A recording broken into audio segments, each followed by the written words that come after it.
আসসালামু আলাইকুম viewers, welcome back to my channel লাইসাস ব্লগ। সবাই কেমন আছেন? তো আজকে অনেক দিন পর কেএফসি চিকেন ফ্রাই খাওয়ার জন্য খুব ইচ্ছে হচ্ছিল, তো যেইভাবে সেই কাজ।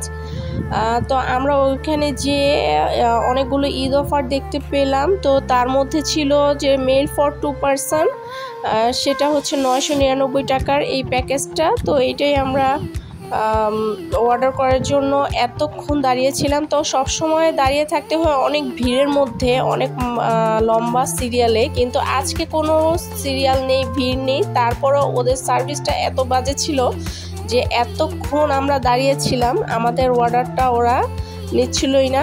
তার মধ্যে এত গরমের মধ্যে এসিগুলো সবগুলোই অফ ছিল। অনেকবার আমার সাথে আরও কয়েকজন দাঁড়িয়েছিল অর্ডার দেওয়ার জন্য। ওরা যে কিসে ব্যস্ত ছিল, কার অর্ডার দেওয়ার জন্য ব্যস্ত ছিল, আমরা কিছুই বুঝতে পারছিলাম না। আমরা অনেকক্ষণ দাঁড়িয়ে থাকার পরে ফাইনালি খাবারটা হাতে পেয়েছি।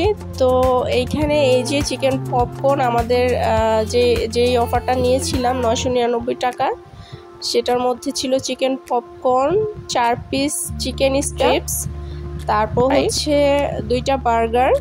আর এই অফারটার মধ্যে কিন্তু চিকেন ফ্রাই ছিল না, চিকেন স্ট্রিপস ছিল, আর হচ্ছে চিকেন পপকর্ন ছিল।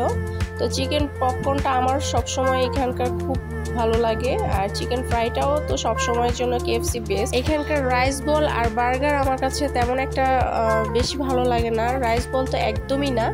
আর আজকে জিঞ্জার বার্গারটা ট্রাই করার জন্য নিয়েছিলাম, তারপরে এক্সট্রা হোয়াইট সস নিতে হয়েছিল। তো যাই হোক, আমার পরিচিত এমন আরও অনেকের কাছ থেকেই শুনেছি যে এখানকার সার্ভিসটা আসলে খারাপ। তো আমিও কয়েকবার এরকম হয়েছি। তো সবসময় ভিড়ের মধ্যে এরকম সার্ভিস দিতে লেট হয়, আজকে ভিড় ছিল না, তারপরেও এমন হয়েছে। আমার মতো এবার কে কে এরকম ভুক্তভোগী হয়েছেন অবশ্যই কমেন্টস করে জানাতে ভুলবেন না। আর এই দুইজনকে এই মুহূর্তে আমি ছবি তোলার কথা বলে স্ট্যাচু বানিয়ে রেখেছি, তারা জানে না যে আমি তাদেরকে ভিডিও করছি।